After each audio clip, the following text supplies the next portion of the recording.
5 महीने से वेतन और 6 महीनों से पेंशन न मिलने से परेशान शिक्षकों ने आज पूर्वी दिल्ली नगर निगम मुख्यालय के बाहर जोरदार धरना प्रदर्शन किया। नगर निगम शिक्षक संघ के बैनर तले हुए इस धरना प्रदर्शन में संघ प्रभारी महिपाल मावी ने कहा कि वे कई महीनों से वेतन न मिलने के कारण बैंक की किस्तें भी नहीं चुका पा रहे हैं। बैंक वाले उनके साथ अपराधियों जैसा व्यवहार करते हैं। निगम के एकीकरण के बाद उनको अपना पूरा वेतन मिलने की उम्मीद थी, लेकिन वह भी नहीं हो पाया। इस दौरान संघ के महासचिव रामनिवास सोलंकी ने कहा कि अब शिक्षकों की सहनशीलता खत्म हो गई है। वे देश का भविष्य संवारने वालों को संवारने का काम करते हैं। उसके बाद भी शिक्षकों के आत्मसम्मान को निगम द्वारा तार-तार किया जा रहा है। मिशन बुनियाद का तो विरोध 100% होगा अगर कल कोर्ट से कुछ नहीं होता तो। और किसी का आप ये मान के चलो किसी का कुछ नहीं बिगड़ने देंगे। अरे जो विभाग तनख्वाह नहीं देता वो काम क्या लेगा हमारे से। और गरीब अवकाश हमारे बच्चों का अवकाश था तो छीन रहा हमसे। ये जुलाई में हो सकता है, अगस्त में हो सकता है, सितंबर में हो सकता है, कभी करा लेना। क्या जल्दी है इसकी। और डरना नहीं है बिल्कुल भी। जिस मुखिया के पास जेब में पैसे नहीं होते, मुखिया अपने परिवार को डरा धमका सकता है लेकिन कुछ बिगाड़ नहीं सकता। ये कुछ बिगाड़ नहीं सकते हमारे, क्योंकि भूखे नंगे ये भी है।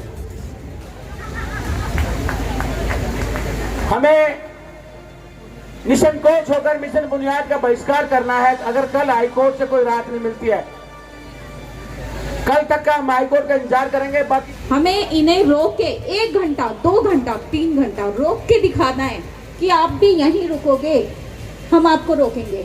और ना मीडिया में ये खबर आ जाए। अभी तो मीडिया भी बंद है ना, हमारी खबर को कोई नहीं दिखा रहा, कोई फर्क नहीं पड़ता उन्हें। यहाँ पे एक टीचर्स ने सबने लोन लिया होगा 100%। क्यों? कुछ ना कुछ काम करवाना है, बड़ा काम करना है, तो लोन के बिना तो हो ही नहीं सकता। अब किसी को लोन मिल नहीं रहा और जिसके पुराने लोन है वो चुकाने के हालत में नहीं है। तो अगर अब हम चले गए 10 मिनट बाद तो बेकार है। यहाँ पे 2-4 घंटे जो हमने दिए हैं ना, 1-2 घंटा और दें और इनको भी देने के लिए कहें बैठो अपने कार्यालय में। ये है मेरी राय। निगम स्कूल के एक शिक्षक गौरव ने बताया कि वह अपने घर में अकेले कमाने वाले हैं। अप्रैल महीने में पहले उनकी पत्नी और बाद में उनकी 2 साल की बेटी बीमार हो गई, लेकिन उनके पास पत्नी और बेटी का इलाज कराने के भी पैसे नहीं थे। निगम और दिल्ली सरकार एक दूसरे पर शिक्षकों को वेतन न मिलने का ठीकरा फोड़ रही हैं, लेकिन शिक्षकों की चिंताजनक आर्थिक हालात सुधारने के लिए कोई प्रयास नहीं किए जा रहे हैं। अभी अप्रैल में ही मेरी बेटी की तबीयत खराब हो गई, तो मेरे पास इतने भी पैसे नहीं थे कि मैं उसका इलाज करा पाऊँ। डॉक्टर ने एमसीडी का नाम लेते ही कार्ड लेते ही मना कर दिया कि नहीं, लोगों के लिए हम कुछ नहीं कर पाएंगे। इस तरह के परेशानी हैं, घर का खर्चा लाना मुश्किल है, ईएमआई ईएमआई बाउंस, लेकिन इसके बाद भी डिपार्टमेंट हमारी तरफ कोई ध्यान नहीं देता। आप क्या कहना चाहते हैं? शांतिपूर्वक सुने, कोई अराजकता, कोई उपद्रव नहीं। डिसीजन हमने लेना, मेयर ने नहीं लेना, ये मैं बता दे रहा हूँ आपको। मेयर साहब की बात ध्यानपूर्वक सुने और तालियों के साथ मेयर साहब का धरना स्थल पर पहुंचने पर मैं मेयर साहब से उम्मीद करता हूं आप हमें जरूर कुछ ना कुछ ऐसा देकर जाएंगे, राहत देकर जाएंगे, ताकि निगम शिक्षक आपको आशीष दे और अपने आप को गौरवान्वित महसूस करे कि हमारे अग्रवाल जी ने हमें कुछ तो राहत दी। आदरणीय अग्रवाल जी, बनाओ। इस धरने की अध्यक्षता कर आवत जी, सभी आदरणीय शिक्षकगण, क्योंकि आप वो लोग हैं जो बच्चों की नींव को मजबूत करते हैं। पहली से 5वीं कक्षा तक बच्चों को पढ़ाने वाले आप सभी शिक्षक, आपके स्कूलों से सच में बड़े बड़े लोग निकले हैं। मैं भी राजगढ़ कॉलोनी निगम के स्कूल से ही पढ़ा हूँ।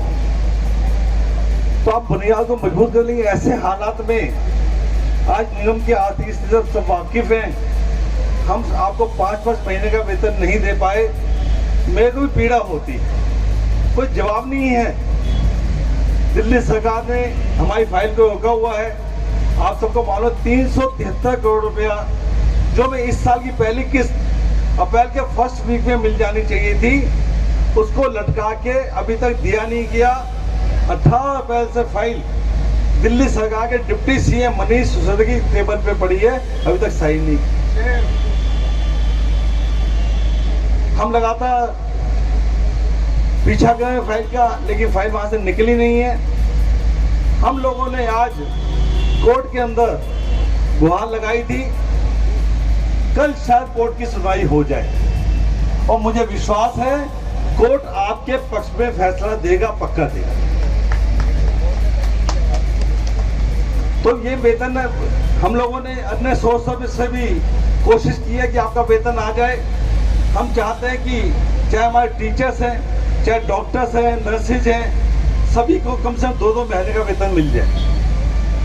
अब कल कोर्ट में क्या होता है ये उस पर डिपेंड करता है। हमें विश्वास है हमारी विजय हमें जरूर मिलेगी। उसके अलावा 2-3 विषय आए थे। मिशन बुनियाद, मिशन बुनियाद हम लोग जुलाई में ही शुरू करने वाले हैं, उससे पहले शुरू नहीं होगा।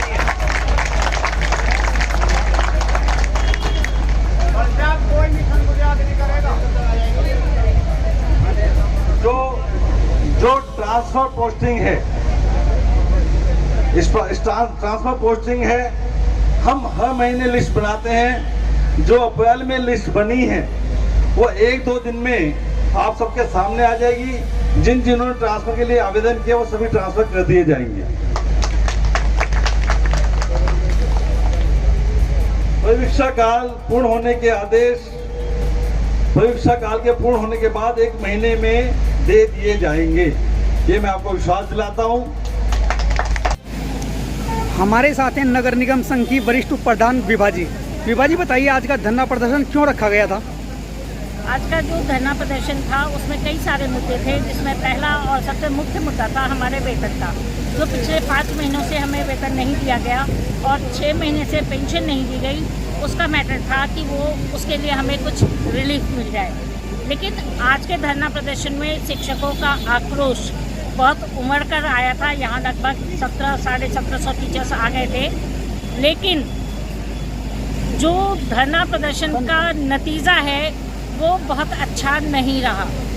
हमारे वेतन के मामले में कोई सुनवाई नहीं हो पाई, क्योंकि मैटर कोर्ट में पहुंच गया है और EDMC जो है वो कोर्ट में गई हुई है। तो मेयर साहब यहाँ आकर बोल गए हैं कि आज उनको जो टाइम दिया गया था उसको कल के लिए पोस्टपोन कर दिया गया है। तो शायद कल कुछ इसका नतीजा आने की उम्मीद है हाई कोर्ट से। दिल्ली नगर निगम के पूर्वी दिल्ली नगर निगम के महापौर श्याम सुंदर अग्रवाल जी यहाँ पर आए थे। उन्होंने आश्वासन दिया है कि आपकी सैलरी को जल्दी दिया जाएगा। आपको क्या लगता है? आश्वासन तो हमें हमेशा ही मिलता रहता है, लेकिन आज तक कभी वो जो हम लोगों को भरोसा दिलाया जाता है वो भरोसा कभी पूरा नहीं होता। मिशन बुनियाद है जो वो नगर निगम शुरू करना चाहता है, लेकिन टीचर्स को उसमें क्या आपत्ति है, क्या दिक्कत है जो वैसे बंद करवाना चाहते हैं? मिशन बुनियाद वैसे तो बच्चों की भलाई के लिए है। मैं इस चीज़ को मानती हूँ कि इससे बच्चों का, जो खास करके कमज़ोर बच्चे हैं, उनका भला होगा। लेकिन जब शिक्षकों के पास अपना पेट चलाने के लिए, अपना घर चलाने के लिए पैसा ही नहीं है, तो इतनी गर्मी में, जो अभी बहुत ज़्यादा गर्मी हो रही है, इतनी गर्मी में शिक्षक कैसे आएंगे, क्यों आएंगे, और वो उसके बाद मिशन बुनियाद कैसे बच्चों को ये पढ़ा सकते हैं। इसलिए शिक्षकों को ये कहना है उनका कि हमें जब तक सैलरी नहीं दी जाती तब तक कम से कम मिशन बुनियाद ना चलाए जाए। हम बच्चों को पढ़ाने को तैयार हैं, लेकिन कम से कम हमारा पेट तो भरा हुआ हो। मेयर साहब के आश्वासन के बाद अगर आपका सैलरी का समाधान नहीं होता है तो आपका आगे क्या प्रोग्राम है?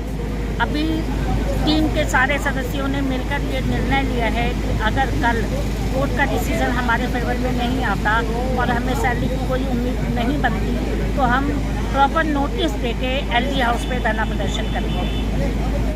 संघ के वयोवृद्ध संरक्षक व सेवानिवृत्त शिक्षक गिरिराज सिंह रावत भी शिक्षकों की हौसला अफजाई के लिए धरना स्थल पर पहुंचे और शिक्षकों को एकजुट होने का आह्वान करते हुए संबोधित किया।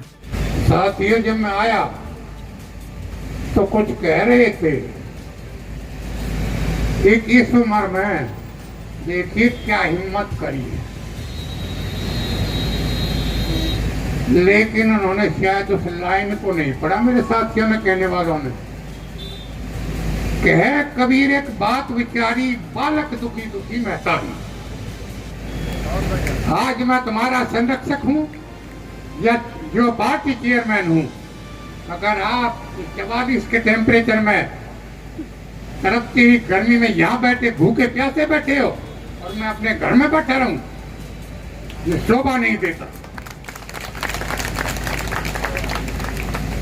हालांकि मेरे घरेलू हालात से मैं यहाँ तक नहीं पहुँच सकता था, लेकिन जब मैंने देखा कि भाई मेरा समाज दुखी है, मैं पहुँचूंगा जरूर। किसी टीचर ने मुझे पूछा था कि आप वहाँ जाओगे, मैं भाई को ले जाएगा तो जाऊंगा जरूर। तो मैं आप तक पहुँचा। साथियों, बड़े बड़े विचार हुए और कुछ साथियों ने तो पहले ही कह दिया था कि ये फैसला होगा। पर मैं एक बात बता देता हूं, मेरी बहनें बड़े ध्यान से सुन लें। आज आपका 70% हमारा शिक्षक समाज है जो आपके ऊपर सबसे ज्यादा डिपेंड करता है। आई बहनें, धन्यवाद उनका, घंटे 1.5 घंटे आई, चली गई। कुछ कह रही है चलो जी देर बहुत हो गई। अगर इस तरह चलता रहा ना तो आगे का स्टेप लेना बहुत मुश्किल हो जाए। मुझे ऐसी बहन चाहिए। आपको मैं मिसाल देता हूँ, 67 की स्ट्राइक की, बहुतों का जन्म भी नहीं होगा। वर्ल्ड की पहली स्ट्राइक है 98.2% इन शिक्षकों की। पूरी दुनिया हिल गई थी कि कैसी आज तक कोई स्ट्राइक नहीं देखी। उसमें एक बहन टीचर थी, उसमें विद्यालय छोड़ दिए गए थे, विद्यालयों में ताले पड़े थे और हम कहीं मंदिर में, कहीं गुरुद्वारे में वहां बैठे हुए। तो एक हमारी बहन अध्यापिका, उसके हस्बैंड उससे बार बार घर पे धौंस देते रहे कि कल सवेरे तू वहां उसमें नहीं जाएगी टीचर समाज में, चल के स्कूल ज्वाइन करना। आपके ऊपर 2 तरह का दबाव होता है, मैं बहुत अच्छी तरह से जानता हूँ। मजबूरी में उस बेचारी ने हाँ कर दी कि ठीक है मैं नहीं जाता। स्कूटर पे वो छोड़ने गया तो जैसे ही जहाँ हमारा टीचर समाज बैठता था, स्कूटर से छलांग मार दी। कहते क्या बात है? बोलो वहां जाऊंगी जहां मेरा समाज बैठा हुआ। तो उसने क्या धौंस दी कि मैं तुझे तलाक दे दूंगा। बोला आप क्या तलाक दोगे? मैं दे दूंगी तुम्हें। मुझे नहीं चाहिए सब हस्बैंड जो समाज की परवाह नहीं करता हो। तो बच्चों, मुझे आज समाज की इसकी परवाह। मैं आया, अभी बड़ी बड़ी बातें हुई। 1 मिनट भाई साहब, बात मत करिए। अभी जो है, कभी केजरीवाल के खिलाफ नारे, कभी प्रशासन के खिलाफ नारे। भाई 2 पार्टियों के बीच में हैं, जहां हम पिस रहे हैं। कबीर जी ने कहा कि 2 पार्टियों के बीच में जिंदा बचा न कोई। तो आज हमारी वो हालत है। लेकिन बहनों, 1 घंटा 1.5 घंटा बैठने से हमें आगे कामयाबी नहीं मिल सकती। मैं समझ, आपको मजबूत होना पड़ेगा। सुनिए बेटा, ध्यान से बात मत करो। मैं इनकी पोल खोल रहा हूँ जो भी कह के गए यहाँ सबकी। तो भाई वो मुझे ले गए, मुझे व्हील चेयर में बिठाया और जाके नेता सदन जो थे उनके थे भुगतन दिया। तो मैंने जैसे तैसे बात शुरू की तो कहते हैं कि पैसा नहीं, हम मजबूर हैं। मैं कहा अच्छा जी, ऐसा तो नहीं होगा, मैं भी मान रहा हूँ, पर ये बताओ कि आपके प्रोजेक्ट नहीं चल रहे हैं? कहते हैं कि प्रोजेक्ट तो चल रहे हैं। अब तुरंत ध्यान आ गया, कब तो फंस गए हम अपने वचन से। कहते हैं कि वो भी बंद है। वो कब से? बोले अप्रैल से। क्योंकि जून का महीना जिसमें मैं डेपुटेशन ले रहा हूँ, क्या 2 महीने बगैर कमीशन के घबरा गए? तो मेरे साथ कोई ऐसा बैठा था, कलर का कोई बीजेपी का नेता था, जैसे मेरे साथ मेरा छोटा भाई जय भगवान से बैठ जाए तो मेरे पैर को दबाना ये नहीं। मैं खुल के बोलूँगा, या तो लाए नहीं होते, खुल के बोलूँगा इन्हें कमीशन का फिक्र है। यहाँ बैठे DCA, ACA ये कहते हैं जी पैसा नहीं है। अगर किसी ठेकेदार का बिल आ जाए, क्या करोड़ों का हो, 10 मिनट में पास हो जाएगा, क्योंकि उसमें से 15% और 10% इनका कमीशन बंधा हुआ। तो सच पकाए वो। मैंने कहा मेरी हालत देख रहे आप, किस हालत में यहाँ आया हूँ, और मेरे 50% से ज़्यादा साथी तो भगवान के घर चले गए और साथ साथ उनका नॉमिनी भी चला गया। आज तुमने जो एवं पे कमीशन का एरिया नहीं दिया आज तक। एक रीफिक्सेशन हुई थी, जो टीचर 2006 से पहले रिटायर हुआ था उनकी पेंशन में कमी रह गई थी, जो वो फिक्सेशन हुई उसका आज तक एक पाई इन्होंने नहीं दिया। उनके पास पैसा कहाँ?